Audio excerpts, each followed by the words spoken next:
جل وعلا کی حمد و ثنا، پیارے آقا میٹھے آقا شیخ شاہد و عالم نور مجسم تاجدار مدینہ رحمت قلب و سینہ احمد مصطفیٰ صاحب جناب محمد مصطفیٰ علیہ تحیت و سلام پاک طیب طاہر مقدس بارگاہ محبوبیت میں ہدیہ تبلیغ درود و سلام عرض کرنے کے بعد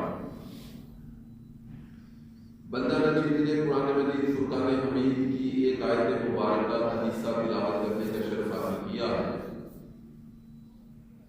دعا فرمائے اللہ جل مجدہ مجھے اس کے مطابق حق گوئی کی توفیق عطا فرمائے، ہم سب کو اس کا ادراک اور اس کی سمجھ عطا فرمائے،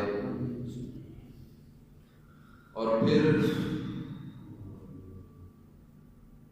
جو سمجھ آئے اس کے مطابق ہمیں حضور علیہ الصلوۃ والسلام کے نالائن پاک کے تصدق سے اللہ پاک عمل کامل کی بھی توفیق عطا فرمائے۔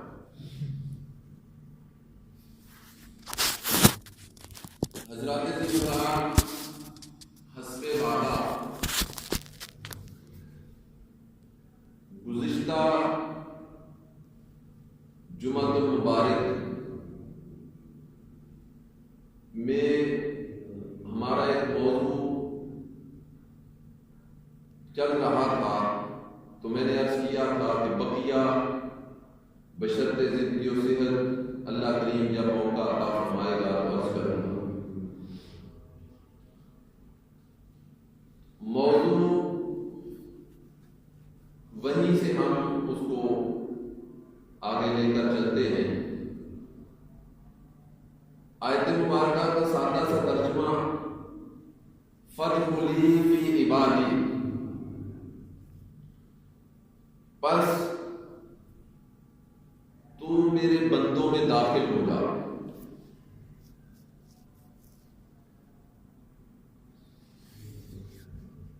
گزشتہ گفتگو میں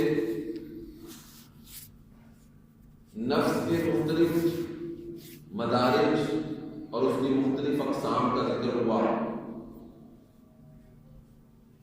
اور اس نفس کی اصلاح اور نفس کی تربیت کے جو دو طریق تھے، طریقے سلوک اور طریقے جذب، اس کا بھی کچھ تذکرہ ہوا۔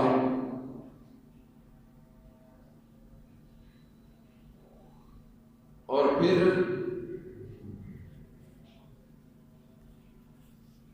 نفس مطمئنہ پر جب انسان پہنچ جاتا ہے،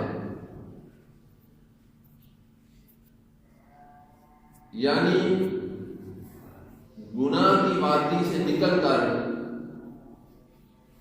جب نیکی اور عمل صالح کی وادی میں چلا جاتا ہے،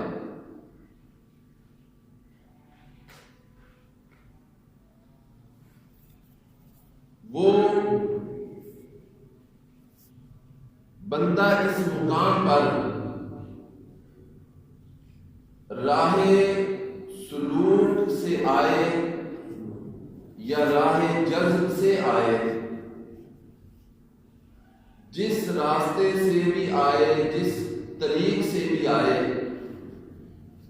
جب وہ مطمئنہ کے مقام پر پہنچتا ہے اور مطمئنہ کے بعد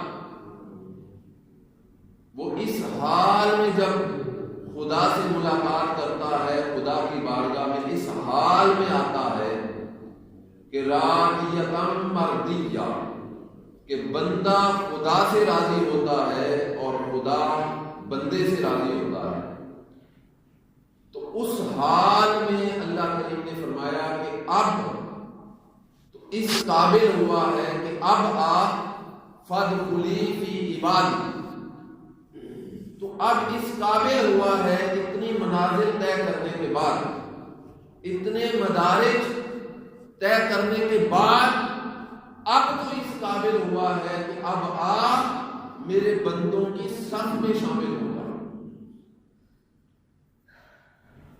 یہاں تک بات جو ہے وہ ہم نے کی، اور اس پر ایک دو دلائل بھی میں نے عرض کیے تھے،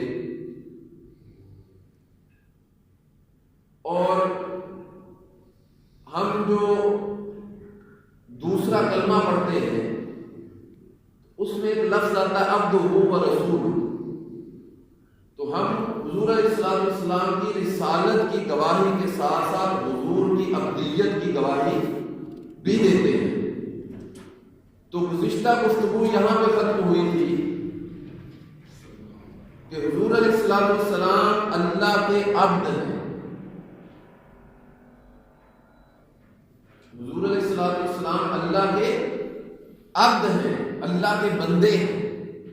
تو بندہ وہ ہوتا ہے عربی اصطلاح میں عبد، اسے کہتے ہیں کہ جس کی کم از کم 3 پشتیں، 3 نسلیں، جس کا وہ بندہ ہے، جس کا وہ غلام ہے، 3 نسلیں اسی نسل کی یا اسی بندے کی غلام ہوں۔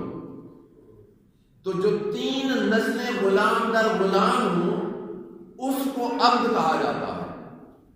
تو گفتگو یہاں پہ ختم ہوئی تھی کہ جب اللہ کریم نے حضور علیہ السلام کو عبد کہا تو اس کا مطلب یہ ہوا کہ حضور کے والد گرامی اور حضور کے دادا دونوں کا عبد ہونا ثابت ہو گیا۔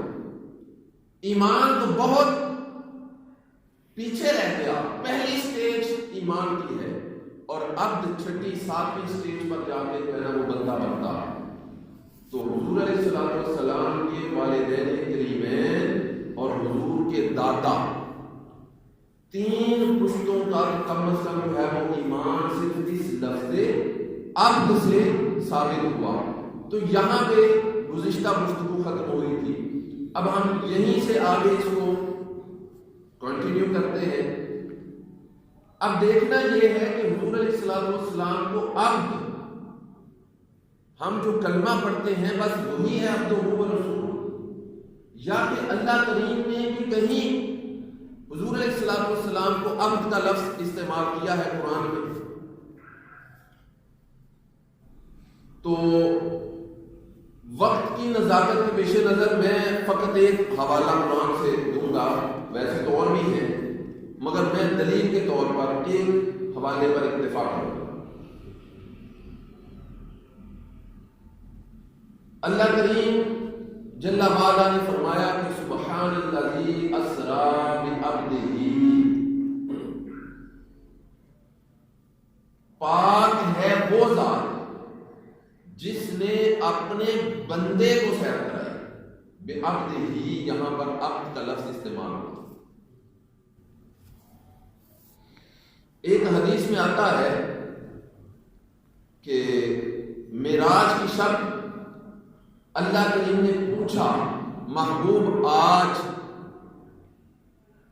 میں تجھے کس لقب سے بلاؤں، آج تجھے کس نام سے پکاروں؟ تو آقا علیہ السلام نے اللہ کی بارگاہ میں عرض کیا بالعبودیہ، اے باری تعالیٰ مجھے اپنے بندے کے لقب سے پکار، بندے کے لقب سے جان۔ پھر ایک اور حدیث میں جب آقا علیہ السلام ساری رات قیام فرماتے، رکوع کرتے، سجود کرتے، آہ و بکا کرتے، گریہ وزاری کرتے، اتنا قیام کرتے کہ آقا علیہ السلام کے قدمین مبارک جو ہے وہ متورم ہو جاتے، سوج جاتے۔ ایک دن تو یہ حال ہو گیا کہ آقا علیہ السلام نماز پڑھتے پڑھتے تو اٹھا نہیں گیا، جسم میں وہ طاقت، وہ سکت نہ تھی، تو بیٹھ کر نماز پڑھ رہے تھے۔ تو ام المؤمنین عائشہ صدیقہ رضی اللہ تعالی عنہا دیکھ رہی تھی اس کیفیت کو اور اس حالت کو، تو پیچھے بیٹھی کہنے لگی کہ اس امت کے ہم نے میرے شوہر کو جو ہے وہ بوڑھا کر دیا۔ تو آقا علیہ السلام اس قدر اللہ کی بندگی اور اللہ کی جو ہے وہ عبادت میں مصروف رہتے۔ تو ایک دن صحابہ کرام نے اجتماعی طور پر آقا علیہ السلام کی بارگاہ میں عرض کیا کہ یا رسول اللہ صلی اللہ علیہ وسلم، اللہ کریم نے تو آپ کے صدقے سے آپ کی امت کے اگڑوں اور پچھڑوں کے گناہ بخش دیے، تو یا رسول اللہ آپ پھر اتنی عبادت اور اتنی ریاضت اور اتنا تقویٰ یا رسول اللہ کیوں کرتے ہیں؟ ساری ساری رات قیام کرتے ہیں، آپ کے صدقے سے آپ کی امت بخشی ہوئی، تو یا رسول اللہ آپ اتنی استغفار کیوں کرتے ہیں، اتنے سجدے کیوں کرتے ہیں، اتنا کیوں روتے ہیں، قیام کرتے ہیں؟ تو آقا علیہ الصلوۃ والسلام نے وہاں ایک جملہ فرمایا افلا اکون عبدا شکورا، کیا میں اللہ کا شکر گزار بندہ نہ بنوں؟ تو یہاں بھی لفظ عبد کا ذکر ہے۔ تو حضرات ذی وقار، یہ میں اس مقام کی بات میں نہ کر سکتا ہوں، نہ میرا علم ہے، نہ میری وسعت ہے، نہ میری حیثیت ہے، نہ میری اوقات ہے۔ ہم تو یہ اقبال نے کہا تھا عبد دیگر عبد ہو چیزیں دیگر، عبد دیگر عبد ہو چیزیں دیگر، این سراپا انتظار او منتظر۔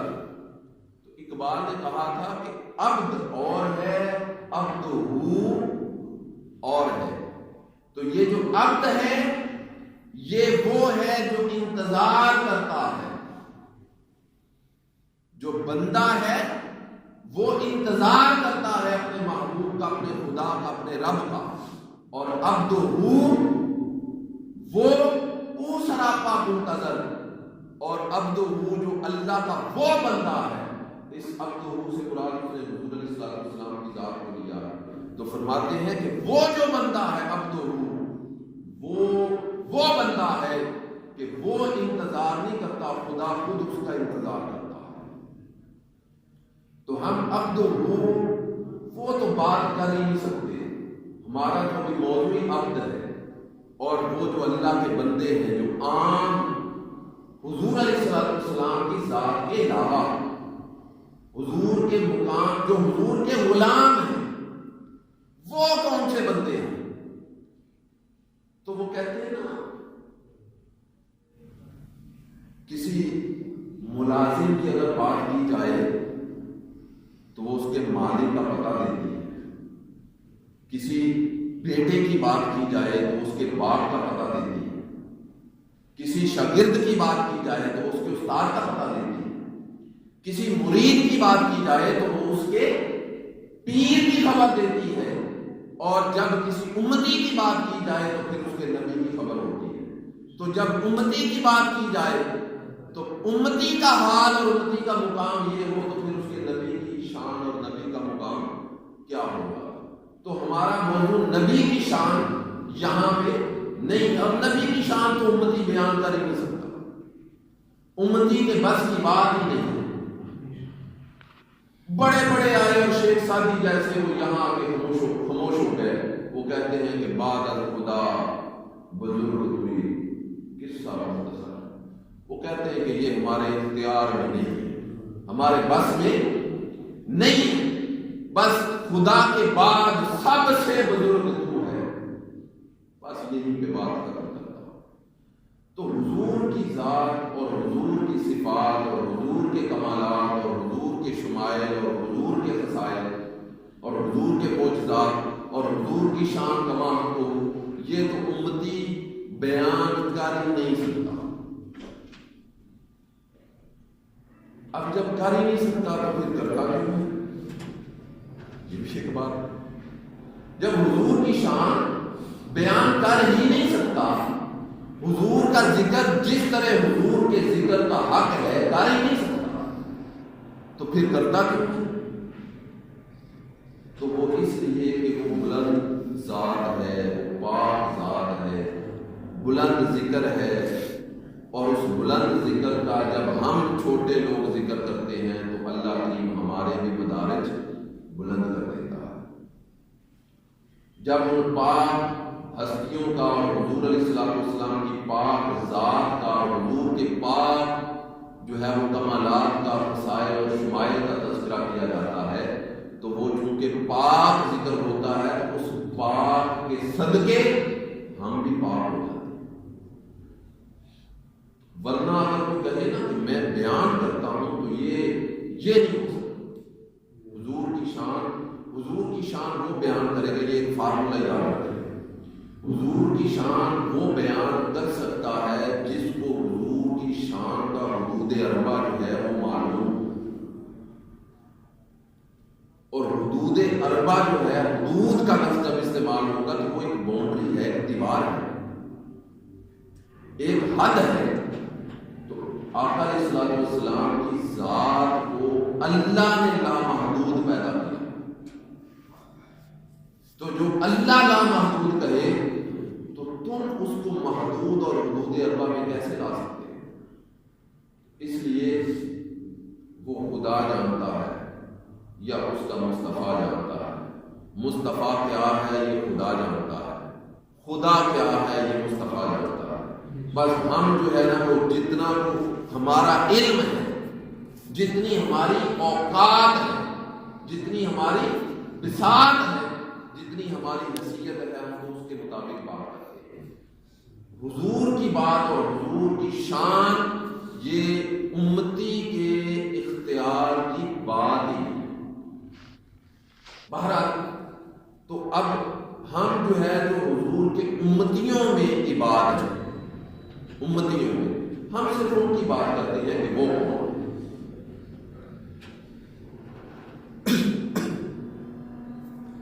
کچھ صفات بیان کی ہیں اللہ کریم نے قرآن کریم کے اندر، اب ساری صفات تو ہم بیان نہیں کر سکتے، میں وہ کیا کہتے ہیں نا موٹے موٹے فارمولے دے دیتا ہوں۔ کسی کو دیکھنا ہو، کسی کو پرکھنا ہو، دیکھنا ہو کہ یہ اللہ کا بندہ ہے یا نہیں، ویسے تو ہم سبھی اللہ کے بندے ہیں، مخلوق کے اعتبار سے، مخلوق کے اعتبار سے ہم سب اللہ کی مخلوق ہیں، اللہ کی مخلوق ہیں، اللہ کے بندے ہیں۔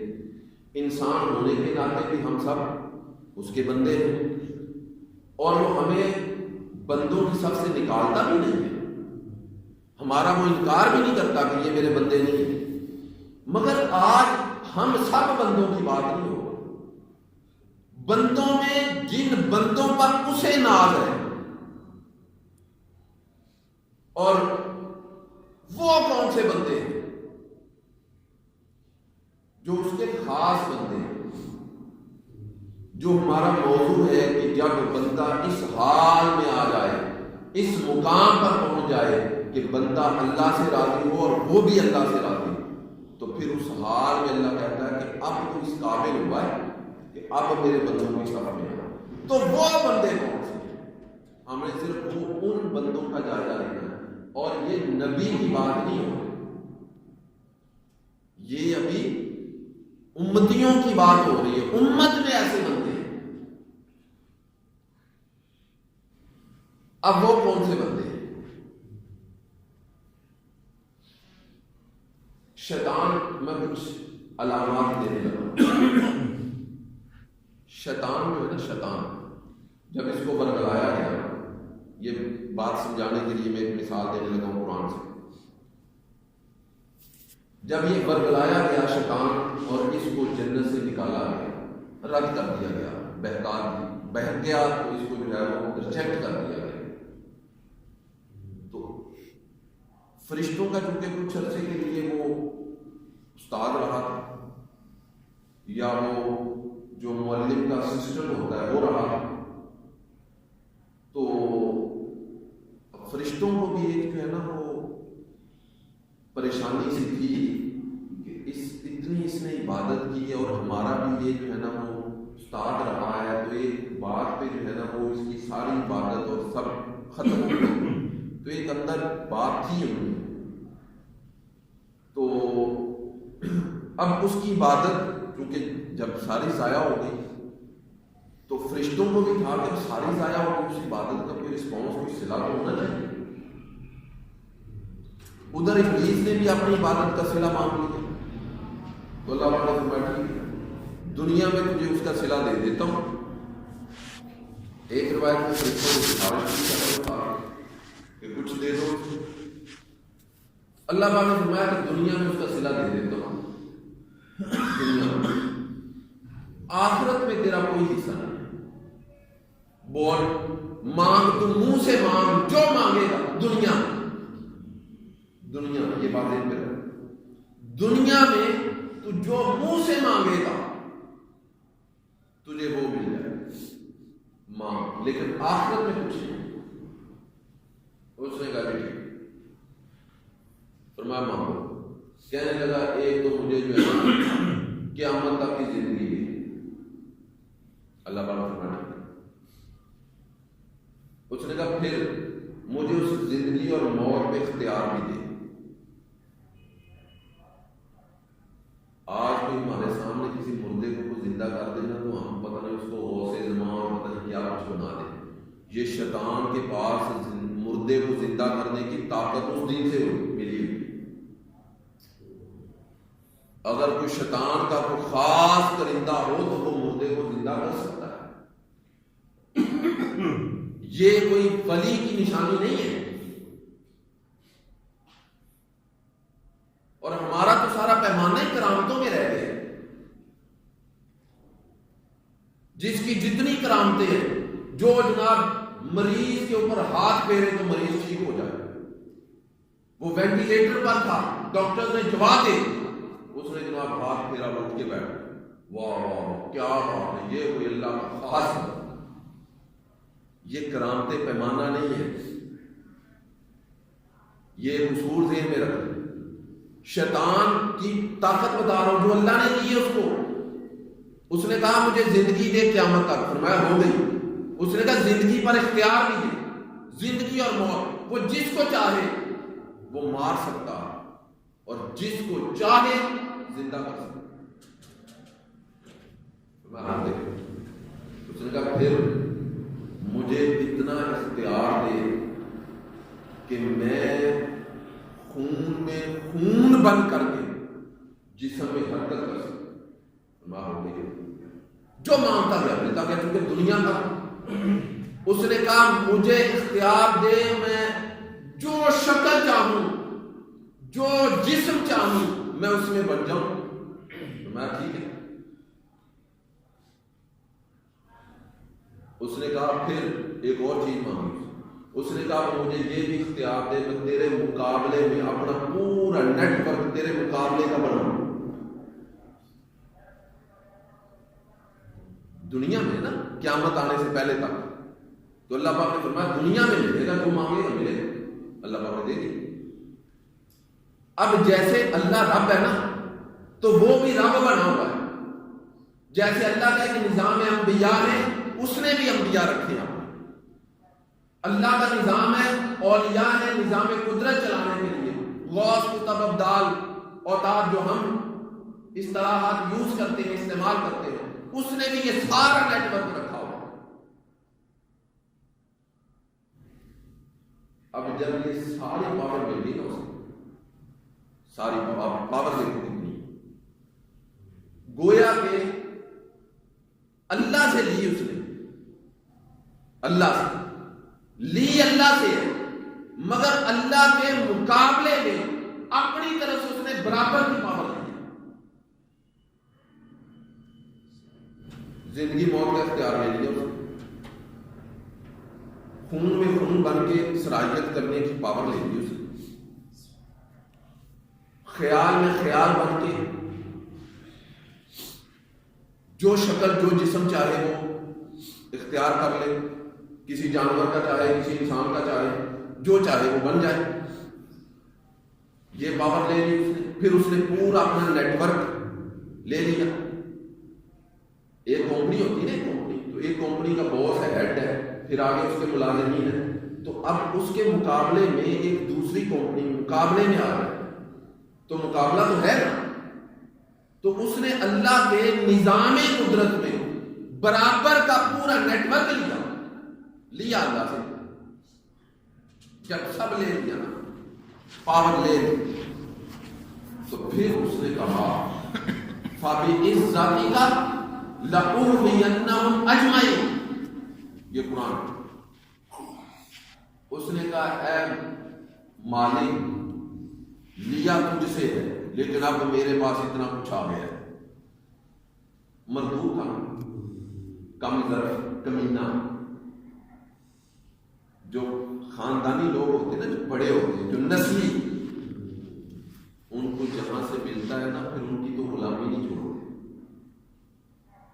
جو کمینے لوگ ہوتے ہیں وہ جہاں سے ملتا ہے پھر سب سے پہلے وہی بھونکتے ہیں. سمجھ آئی بات؟ وہ ایک واقعہ آتا ہے نا، ایک مرید تھا جو 20-30 سال کی خدمت میں رہا. تو ایک دن جو ہے نا وہ پیر صاحب موج میں تھے تو کہنے لگا کہ آپ ساری پاوریں اپنے پاس ہی رکھی ہوئی ہیں، ہم نے اتنے عرصے سے آپ کی خدمت کی، ہمیں بھی کچھ دے دیں. تو فرمایا موج میں تھے، فرمایا ٹھیک ہے یار، آج رات کو جو ہے نا وہ تمہیں مل جائے گا تو بتانا نہیں کسی کو، جو دیکھو جو پاؤ کسی کو بتانا نہیں، ہر کسی کو نہیں بتانا. کسی سے مراد عام، تو جو کو خاص ہو اس کو بتا دو. وہ جناب رات کو اس کو پاور ملی تو اگلے دن جو ہے نا وہ آیا تو پیر صاحب اندر تھے، تو پیر صاحب کی کرسی پہ آگے بیٹھ گئے. جب کشف کھلا اس کو مشاہدہ ہوا، اس کو اپنی طاقت کا اندازہ ہوا، تو وہ جناب پیر صاحب کی کرسی پہ آگے بیٹھ گئے. پیر صاحب آئے تو وہ بیٹھا ایسے کر چوڑا ہو کے بیٹھا، ٹانگیں کھلا دی اس نے، اٹھا ہی نہیں. پیر صاحب پاس آئے تو سلام ہی نہیں دیا اس نے، الٹا کہنے لگا، کہتا ہو اتنی خدمت ہم نے کی ہے، آج آپ کی سیٹ پر آپ کی مسند پر میں بیٹھا ہوں، میرے پاؤں دباؤ. کمینہ تھا، نسلی ہوتا تو پاؤں میں پڑتا، تو کمینہ تھا. پیر صاحب نے سمجھایا نہ کر پتر، ایسے نہیں کرتے، جر کے کھائے گا، جر کے ہضم کرے گا. اس کو نہیں سمجھ آئے. خیر جناب پیر صاحب آگے اس کے پاؤں میں بیٹھے، پاؤں دبانے لگے. دباتے دباتے ایسے ٹانگ کھینچی تو وہ جو عرش پہ بیٹھا ہوا تھا کھینچ کے زمین پہ مارا. چل پھر ایسے تو ایسے. تو جو دے سکتا ہے وہ لے نہیں سکتا. تو جو کمینہ ہوتا ہے نا وہ جس سے لیتا ہے، نقطہ یہ سمجھا رہا ہے، جس سے لیتا اسی کو بھونکتا ہے. جو خاندانی ہوتا ہے وہ جس سے اس کو کچھ بھی ملے تھوڑا سا، وہ اس کی نسلوں کا بھی شکر گزار رہتا ہے. تو ہم نے اپنا بھی محاسبہ کرنا ہے. ہمارے اوپر جو ہے نا وہ بڑے لوگوں کے بڑے احسانات ہیں، تو ہم احسان مند ہیں یا ان کی نسبت والوں کو ڈھونڈنے والے ہیں، یہ بھی دیکھنا. خیر جب ساری پاور مل گئی نا، ساری طاقتیں شیطان کو، ابلیس کو، تو کہنے لگا فَبِعِزَّتِكَ لَأُغْوِيَنَّهُمْ أَجْمَعِينَ. اے اللہ تیری عزت کی قسم، تیری عزت کی قسم، تیرے سب بندوں کو گمراہ کرو. یہ قرآن کی آیت ہے. پاور لی کس سے؟ اللہ سے. اور بات کس کے سامنے کر رہا ہے؟ اللہ کی. اور قسم بھی اللہ کی کھا سامنے کہہ رہا فَبِعِزَّتِكَ، تیری عزت کی قسم، لَأُغْوِيَنَّهُمْ أَجْمَعِينَ، ضرور سب کو، اجمعین سب کو گمراہ کرو. اب جب اس نے اجمعین کا لفظ استعمال کیا تو اللہ نے بھی تو پھر دیکھا ہوگا نا ذرا کہ یہ تو سب کی بات کر رہا ہے، اس نظر سے، اس انداز سے دیکھا ہوگا سب. تو بولا فوراً نہیں، سب نہیں، الا عبادک، جو تیرے بندے ہیں ان پہ میرا اختیار نہیں چلے. اب نقطہ جو سمجھانا چاہتا ہوں، قابل غور بات. پاور کتنی لی اس نے؟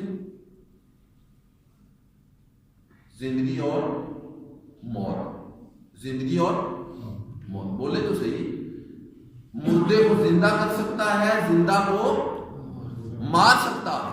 پاور لی اس نے. خون میں خون بن کر سرایت کرنے کی طاقت لی اس نے. ہر جسم، ہر شکل اختیار کرنے کی طاقت لی اس نے اللہ سے. اور پھر اللہ کے مقابلے میں پورا نیٹ ورک بنانے کی طاقت لی اس نے اللہ سے. تو سب کچھ لے کر کے پھر اس نے کہا، اب اس نے سمجھا نا کہ بڑی پاور آ گئی میرے پاس، تو اس نے کہا سب کو گمراہ کر دو. تو جب سب کا لفظ استعمال کیا تو اللہ نے دیکھا ہوگا نا کہ یہ سب کی بات کر رہا، تو اس کو سمجھ آ گئی نا. یعنی سب تو نہیں، جتنی بھی پاور ہے لیکن سب تو اس میں نہیں آئے، سب تو میرے جال میں نہیں پھنسے گے. تو جو نہیں پھنسنے والے تھے جن کے اوپر اس کا اختیار نہیں چلنے والا تھا، اس نے وہی اللہ کی عزت کی قسم میں کہہ دیا اللہ عبادک، سوائے ان بندوں کے جو تیرے ہیں۔ ہم کس کے ہیں؟ اللہ۔ تو شیطان کے جال میں آتے ہیں، بولیے اگر اس کے تو نہ ہوئے نا، اور شیطان قابو کر لے ہمیں تو پھر اس کے تو نہ ہوئے۔ اس نے تو کہا تھا جو تیرے ہیں ان پہ میرا جال نہیں چلے گا۔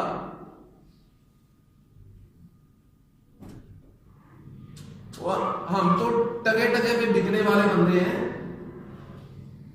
دنیا کی لالچ ہمیں، دنیا کی ہرس ہمیں، پیسے کی لالچ ہوس ہمیں، بینک بیلنس کی ہوس ہمیں، گاڑی بنگلہ کوٹھی مکان دنیا کی جائیداد پراپرٹی کی ہوس ہمیں۔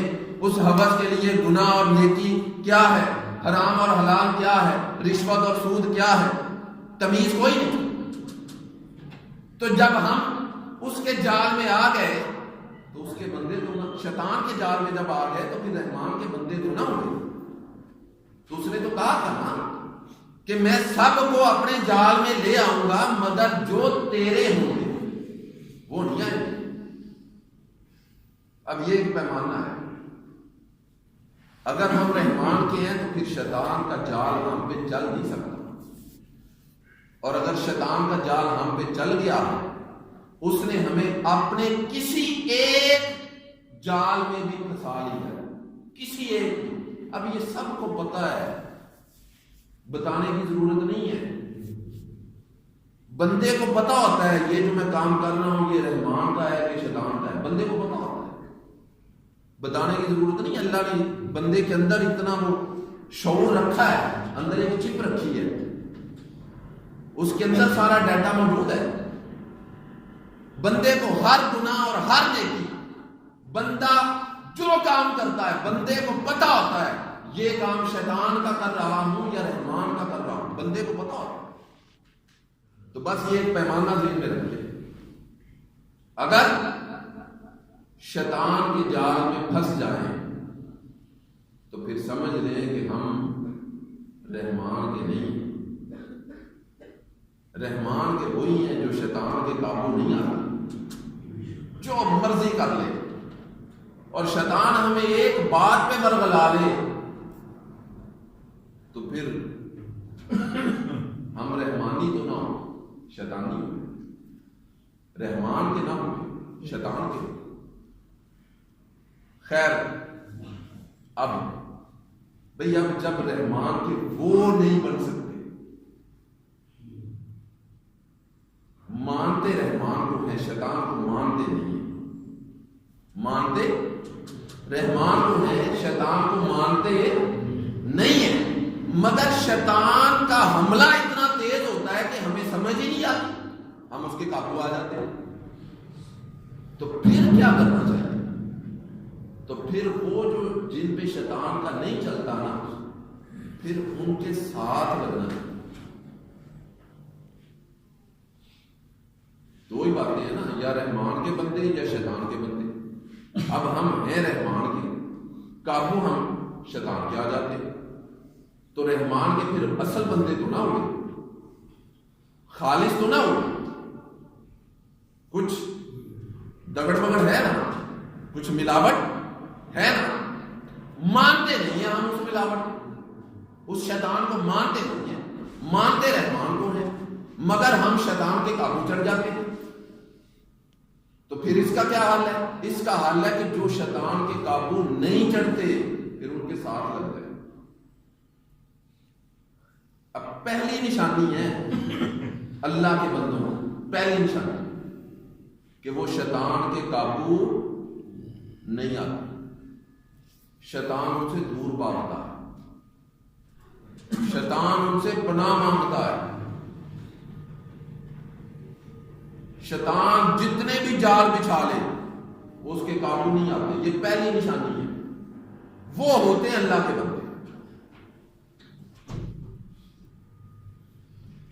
اب ایک نشانی ہو گئی، کچھ اور علامتیں بتا دو اگر یاد رہے گی۔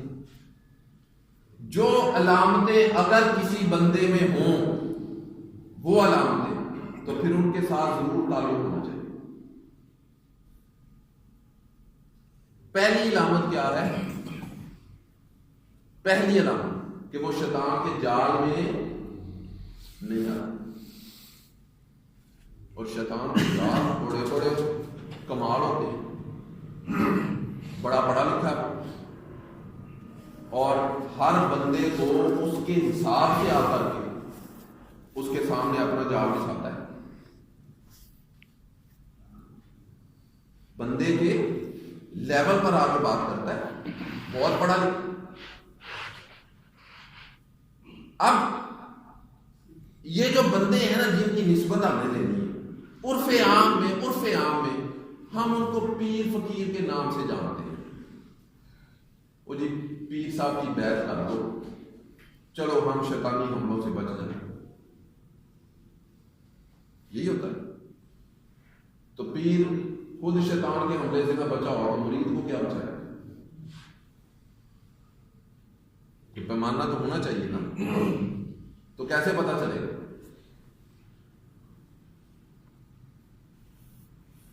پیمانہ کیسے پتا چلے گا کہ یہ اللہ کا بندہ ہے؟ اب میں ایک مثال دے دیتا ہوں آپ کو۔ جو بندہ اللہ کے بندوں میں آتا ہے، یہ میں پہلے عرض کر چکا ہوں کہ وہ 7ویں منزل ہے۔ نفس امارہ سے نکلا، نفس لوامہ میں پہنچا، نفس لوامہ سے نفس مطمئنہ میں، نفس مطمئنہ سے راضیہ، راضیہ سے مردیہ، اور مردیہ سے پھر وہ بندوں کے ساتھ اس نسبت میں، اور پھر جا کے بندوں میں آیا، پھر جا کے بندوں میں آیا۔ اب پیمانہ دیکھ لیں، جو بندہ گناہ بھی کرے نیکی بھی کرے، اس کی زندگی میں گناہ بھی ہو، وہ جی مجبوری تھی، جو ملے وہ بھی لے لیا، حلال ہے حرام ہے جو آئے ٹھیک ہے، وہ جی مجبوری تھی۔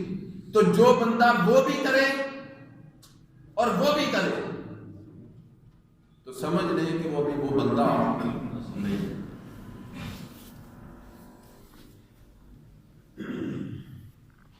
ایک آسان سا پیمانہ دے دیتا ہوں جو آپ کو یاد رہ جائے گا، زیادہ باتیں جو ہے نا وہ یاد نہیں رہیں گی۔ جو اللہ کا بندہ ہے نا، اب میں بڑی ذمہ داری سے بات کر رہا ہوں، جو اللہ کا بندہ ہے وہ اللہ جیسا ہوتا ہے۔ اب آپ شرک کا فتویٰ نہ لگائیے گا، میں اس پہ عرض کر رہا ہوں۔ جو اللہ کا بندہ ہوتا ہے، اللہ کا نائب ہے نا، تو نائب کون ہوتا ہے؟ نائب وہ ہوتا ہے کہ جس کو نائب بنایا جائے، وہ جس کا نائب ہے جب وہ موجود نہیں ہے تو اس کی عدم موجودگی میں ساری اتھارٹی اس کے پاس، ساری پاور، وہ سیاست کا مالک ہوتا ہے، تو وہ نائب ہے۔ تو مالک پاور ہی کوئی نہ دے تو نائب کیسا؟ وہ نائب نہیں ہے۔ نائب وہی ہوتا ہے جس کے پاس، جس کا وہ نائب ہے اس کی ساری پاور ہے۔ حضور علیہ السلام نے اگر یہ شرک ہے نا تو میں عرض کر رہا ہوں، حضور نے فرمایا کہ اللہ کے اوصاف اپنے اندر پیدا کر۔ تو اب اگر اللہ کی صفت، اللہ کے اوصاف، صفت کی جمع ہے اوصاف، تو اللہ کے اوصاف اگر اپنے اندر پیدا کرنا شرک ہے تو حضور نے دعوت کیوں دی؟ فرمایا کہ تم اس کے بندے ہو، نائب ہو، تو نائب ہو تو اس کی صفتیں اپنے اندر پیدا کرو۔ تو جو اللہ کا بندہ ہوتا ہے نا، اللہ جیسا ہوتا ہے۔ مثلا اللہ کو کسی چیز کی ضرورت نہیں، وہ کسی کا محتاج نہیں، وہ بے نیاز ہے۔ تو جو بندہ ہوگا نا اس کا، وہ بھی کسی کا محتاج نہیں ہے، کسی کا محتاج نہیں، وہ بھی بے نیاز ہو۔ تو جو مریدوں کا محتاج ہو، کو بھی خود مریدوں کی طلب ہے، تو وہ مریدوں کو رب سے کب ملائے؟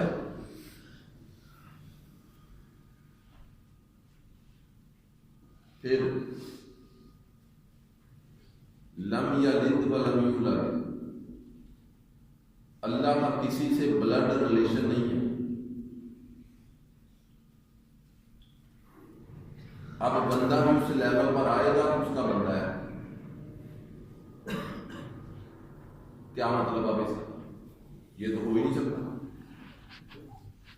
یہ تو کوئی روئے زمین کا ایک بندہ ہی نہیں مل سکتا کہ جس کا کسی سے بلڈ ریلیشن نہ ہو، تو پھر یہ کیسے بندہ ملے گا؟ اللہ کا جیسے کسی کے ساتھ خون کا رشتہ نہیں ہے، بندہ جب اس حال میں آ جائے کہ بندے کے سامنے صرف اللہ کا تعلق ہو، اللہ کے تعلق میں اگر کوئی رشتہ آئے تو وہ اس کو کاٹ دے، اس کو چھوڑ دے، اللہ کا تعلق نبھائے، یہ ہے تو اس کا کوئی تعلق نہیں ہے کسی خون سے۔ بلڈ ریلیشن تو ہوگا، اگر یہ بالکل ہی نہ ہو تو پھر تو اللہ اور بندے میں فرق ہی کوئی نہیں رہا۔ تو اللہ اور بندے میں کچھ فرق تو رہنا ہے نا، بندہ بندہ ہے، اللہ نہیں ہو سکتا، اللہ اللہ ہے، وہ بندہ نہیں ہو سکتا، تو اب فرق تو رہنا ہے۔ اب فرق یہ ہے کہ بندہ بندے کا بلڈ ریلیشن ہے، مگر اللہ کے مقابلے میں جب کوئی ایسا تعلق آئے تو وہ کہے کہ میرا کوئی تعلق نہیں ہے، فقط اس کی نسبت سے ہے۔ ایک چھوٹی سی آسان سی مثال دے دیتا ہوں۔ غزوہ بدر کے اندر سیدنا صدیق اکبر رضی اللہ عنہ اسلام کی طرف سے اور آپ کا بیٹا کفر کی طرف سے جنگ لڑ رہے غزوہ بدر میں، بعد میں بیٹا مسلمان ہو گیا، تو ایک دن کہنے لگا، ابا جی آپ کو یاد ہے غزوہ بدر میں آپ اسلام کی طرف سے تھے، میں کفر کی طرف سے تھے، آپ میری تلوار کی زد میں 3 مرتبہ آئے تھے، کتنی؟ تلوار کے نیچے 3 مرتبہ، اور میں نے باپ سمجھ کر چھوڑ دی۔ خونی رشتہ آ گیا نا، بلڈ ریلیشن، خونی رشتہ آ گیا۔ تو سیدنا صدیق اکبر رضی اللہ عنہ کیا فرماتے ہیں؟ کہتے ہیں باسن، اگر اس وقت تو میری تلوار کی زد میں آتا تو تجھے بیٹا سمجھ کر کبھی نہ چھوڑتا، دشمن خدا سمجھ کر قتل کرتا۔ بیٹے نے جو کہا وہ تھا خونی رشتہ، باپ نے جو کہا یہ تھا خدا سے رشتہ۔ بیٹا تھا، بیٹے سے انکار نہیں کیا باپ نے کہ تو میرا بیٹا نہیں، اندر سے نکالنا ہے، بس اندر سے۔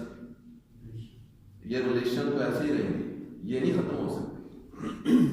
وہ ایک واقعہ ہے، پیر صاحب نے ایک مرید کو جو ہے نا وہ دودھ دے کر جو ہے نا وہ بھیجا، کھیر دے کر بھیجا، تو فرمایا کہ وہ دریا کے اس پار ایک بندہ بیٹھا ہے، دریا کے اس پار ایک بندہ بیٹھا ہے، تو وہ کھیر کھاتا نہیں ہے، تو جا اس کو نا میری طرف سے تحفہ دے، بتانا میرا سلام کہنا اور کہنا کہ حضرت نے بھیجی ہے، میری طرف سے تحفہ ان کو دینا، پیش کرنا۔ وہ گیا، جا کے سلام دیا، وہ کھیر پیش کی، جناب اور بزرگوں نے 1 منٹ لگایا، ساری کھا لی۔ وہ بڑا پریشان ہوا، یہ پیر صاحب کو کہہ رہے تھے وہ کھاتا نہیں ہے، تو 1 منٹ لایا۔ خیر انہوں نے اسی برتن میں دودھ ڈال کر دیا بزرگوں نے اسی مرید کو، تو فرمایا یہ نا اپنے پیر کو دے دینا اور میری طرف سے سلام پیش کرنا اور میری طرف سے یہ ان کو تحفہ دینا، ویسے وہ دودھ پیتے نہیں ہیں۔ وہ مرید نے لا کے پیر صاحب کو دودھ پیش کیا، کوئی 1 منٹ لایا، پی گئے، وہ پریشان ہو گئے۔ اب ادھر بھی پریشان تھا، ادھر آ گیا اور پریشان ہو گئے، اب اس سے رہا نہیں گیا۔ انسان ہے، اجلت بات ہے، صبر نہیں ہوتا، اس رہا نہیں کیا، کہتا حضرت مسئلہ سمجھ نہیں آیا، آپ نے فرمایا تھا وہ کھاتا نہیں ہے، وہ کھا گیا۔ اس نے کہا تھا آپ پیتے نہیں ہیں، آپ بھی پی گئے۔ فرمایا کہ میں نے بھی ٹھیک کہا تھا، اس نے بھی ٹھیک کہا تھا، تجھے سمجھ ہی نہیں آیا۔ اس نے کہا سمجھاؤ۔ فرمایا کہ جو میں نے کہا تھا نا وہ کھاتا نہیں ہے، وہ اپنی ذات کے لیے نہیں کھاتا، اپنی ذات کے لیے نہ کھاتا ہے نہ پیتا ہے۔ اس نے تو تحفہ سمجھ کر لیا اور نبی کی سنت سمجھ کر کھایا۔ تحفے کو تحفہ دینا بھی نبی کی سنت ہے اور تحفہ وصول کرنا بھی نبی کی سنت ہے۔ اس نے تو نبی کی سنت سمجھ کر کھایا، اپنی ذات کے لیے تو کھایا ہی نہیں۔ تو جو اس نے کہا تھا کہ وہ دودھ نہیں پیتا، میں بھی نہیں پیتا، میں نے بھی نبی کی سنت سمجھ کر دودھ پیا ہے، تحفہ سمجھ کر وصول کیا ہے، اپنی ذات کے لیے تو پیا ہی نہیں۔ تو حضرات گرامی، یہ جو تعلق ہے نا، تعلق یہ اندر کا جوڑنا ہے، باہر کا تو اسی طرح رہنا ہے۔ باہر کا تعلق ہمارا اسی طرح رشتوں میں رہنا ہے، باہر کا تعلق رشتوں میں رہے گا، اندر کا تعلق، اندر کا خدا سے جوڑنا، یہ ہے وہ بندے اس کے۔ اس کی ایک اور چھوٹی سی مثال دے دو، آخری بات۔ ہم ہر روز نماز میں ایک پڑھتے ہیں التحیات للہ والصلوات والطیبات، السلام علینا، السلام علیکہ ایھا النبی ورحمۃ اللہ وبرکاتہ، السلام علینا وعلی عباد اللہ الصالحین۔ ہم یہ ہر روز پڑھتے ہیں۔ اب مجھے نہیں معلوم کہ ہمیں یہ پتہ بھی ہے کہ یہ کیا ہے، کیا راز ہے، کیا باتیں ہیں، یا نہیں پتہ، بس ہمیں عربی پڑھتے ہیں۔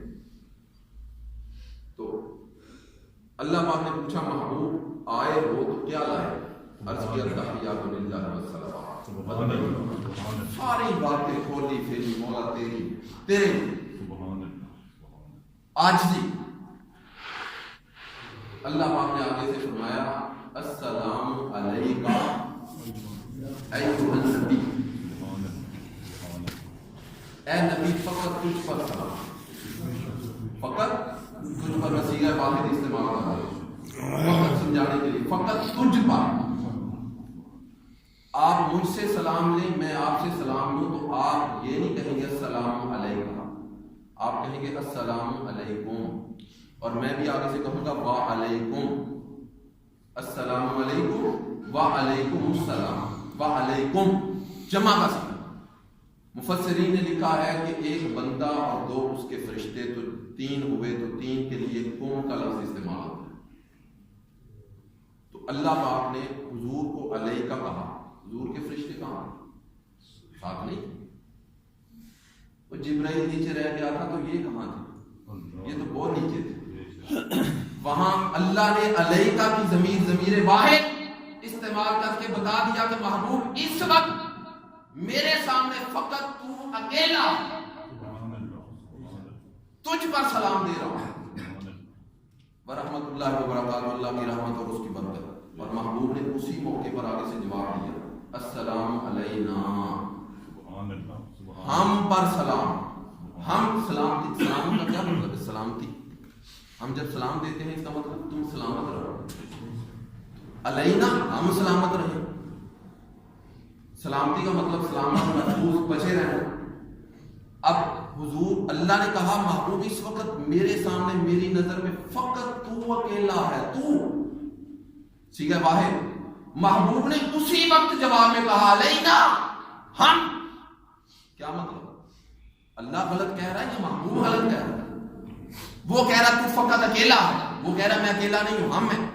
کیا مطلب؟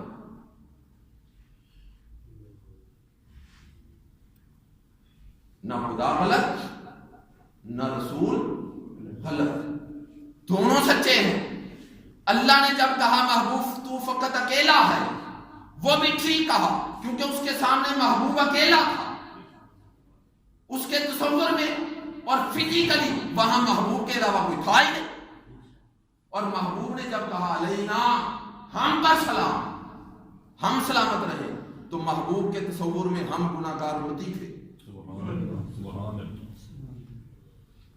اللہ کے تصور میں محبوب تھا، محبوب کے تصور میں ہم سب گناہگار بندے تھے، اور جو گناہگار تھے ان کو محبوب نے اپنے ساتھ رکھا اور کہا علینا، ہم سب سلامت رہیں، ہم سب پر سلامتی ہو۔ وہ ابراہیم علیہ السلام نے کہا تھا مولا یہ میرے ہیں جو فرما بردار ہیں، وہ جو گناہگار ہیں وہ تیرے ہیں، تو ان کو چاہے تو عذاب دے چاہے تو بخش دے۔ محبوب نے ایسا نہیں کیا، محبوب نے کہا یہ علینا گناہگار میرے ہیں، ان کو میں اپنے دامن رحمت میں رکھتا ہوں۔ مولا تجھے دے دیا، تیرا کیا پتا، کسی وقت تو شان رحیمی میں ہوتا ہے اور کسی وقت تو جبار قہار ہوتا ہے۔ تجھے دے دوں، تجھے غصہ ہے سزا دے دے، تجھے نہیں دیتا، اپنے پاس رکھتا ہوں۔ گناہگار جو ہے اپنے پاس رکھتا ہوں، تو نے مجھے رحمت کا تاج پہنایا، میں تو غصے میں آتا ہی نہیں ہوں، میں تو جلالی ہوتا ہی نہیں ہوں، میں تو سزا دیتا نہیں ہوں، اس لیے مولا تیرا پتہ نہیں کہ تجھے کس وقت غصہ آ جائے، اس لیے جو جن پر غصے کا اثر ہونا ہے وہ میں تیرے حوالے نہیں کرتا، علینا اپنے پاس رکھوں۔ وَعَلَىٰ عِبَادِ اللَّهِ الصَّالِحِينَ، بات بڑی پتہ کی ہے، موضوع بھی ہمارا کلیئر ہو گیا، اور وہ جو صالحین ہیں وہ عباد اللہ، وہ اللہ جو گناہ، اب علینا میں گناہگار کا لفظ تو نہیں ہے، یہ تو عباد اللہ الصالحین نے آ کر جو ہے نا وہ تمیز کی ہے کہ جب نیک اللہ کے ہوئے تو نبی نے پھر کن کو اپنے ساتھ لیا؟ جو نیک تھے وہ تو اللہ کے ہوئے، عباد اللہ الصالحین پڑھتے ہیں کہ نہیں نماز، تو جو نیک ہوئے وہ تو ہوئے اللہ کے، تو جو نبی نے علینا میں لیا وہ کون تھے؟ ڈیفینیٹلی گناہگار، تو گناہگاروں کو لیا اپنے ساتھ، کہا مولا تیرے غصے کا پتہ نہیں کس وقت آ جائے، اس لیے گناہگاروں کو لیا میں نے اپنے دامن میں، اپنی چادر میں لپیٹا ہے گناہگاروں کو، اور جو ہیں نیک وہ دیے تجھے۔ اور یہاں آج کا آخری نقطہ اور اپنی گفتگو ختم کرنا، جو عباد الصالحین جن کا ذکر ہم کر رہے ہیں، جن کی میں نے کچھ علامتیں بتائی ہیں موٹی موٹی معروف، اب نبی نے لیے تھے گناہگار، اور گناہگار لیے رکھے جب نکالے تو گناہگار نہ تھے، علینا کی بٹھی میں جب رکھا ان کو نبی نے، علینا کی چادر میں لیا، جب نکالا تو عباد الصالحین بنے ہوئے تھے۔ کہا مولا کیا یاد کرے گا تو بھی کہ کوئی محبوب ملا تھا، لیے تھے تیرے بندے جو گناہگار تھے، تیرے بندوں میں جو برے تھے گناہگار تھے، میں نے لیے اپنے دامن میں ان کو رکھا، ان کی تربیت کی، ان کا تزکیہ کیا، ان کو اتنا پاک صاف طیب و طاہر کر دیا کہ جب نکالا تو وہ تیرے بندے بنے ہوئے تھے۔ اور عباد الصالحین وہ بندے ہوتے ہیں جو اللہ کا نظام قدرت چلاتے ہیں، سبحان اللہ، جن کو ہم اپنی زبان میں غوث کتب ابدال کہتے ہیں، جو یہ بارش، موسمی تغیرات، سب تبدیلیاں ان کے اختیار میں ہوتی ہیں، فرشتوں کی ڈیوٹیاں تک وہ بندے لگاتے ہیں۔ نبی ہو تو ایسا ہو نا، ادھر امت کو بھی دے رہا ہے، ادھر خدا کو بھی دے رہا ہے۔ کہا کہ تیرے بندوں میں سے میں نے کچھ بندے جو گناہگار تھے وہ لیے، اپنے پاس رکھا، اپنے دامن میں رکھا، ان کو اتنا پاک و صاف کر دیا، جب نکالا اس بٹھی سے تو وہ اس قابل ہوئے تھے کہ میں نے تجھے دیا اور تجھے کہا کہ اب یہ بندے میں نے تیار کر کے تجھے دیے ہیں، جا تیری نظام کائنات کا نظام یہ چلائے۔ سبحان اللہ، سبحان اللہ۔ کہتے ہیں نا ٹریننگ سینٹر ہوتا ہے تو ایک کمپنی جو ہے وہ ورکر تیار کرتی ہے، تیار کر کے دوسری کو دے دیتی، جاؤ یار ہم نے تیار کر کے دے دیے، تمہیں تیار شدہ ملا، پالش کیا ہو۔ تو نبی نے لیے تھے عام بندے، 1,24,000 انبیاء آئے، سب کا پیمانہ یہ تھا مولا گناہگار وہ ہیں تیرے، جو مرضی کر ان کے ساتھ سزا دے، جزا دے، معاف کر دے، جو مرضی کر، یہ نیکوکار ہے، یہ ہمارے ہیں۔ ہمارے نبی نے آ کے پیمانہ بدلا، گناہگار لیے اپنے پاس، پاک صاف کر کے جب قابل ہوئے، کسی مقام پہ بٹھا کر کے کہا کہ اب مولا یہ لے، بندے تجھے میں نے تیار کر کے دیے، کیا یاد ہے؟ سبحان اللہ، محبوب ہو تو ایسا اور خدا ہو تو ایسا۔ اللہ رب العزت کے حضور دعا ہے کہ ہمیں ان عباد الصالحین کی نسبت کما حقہ پہچاننے کی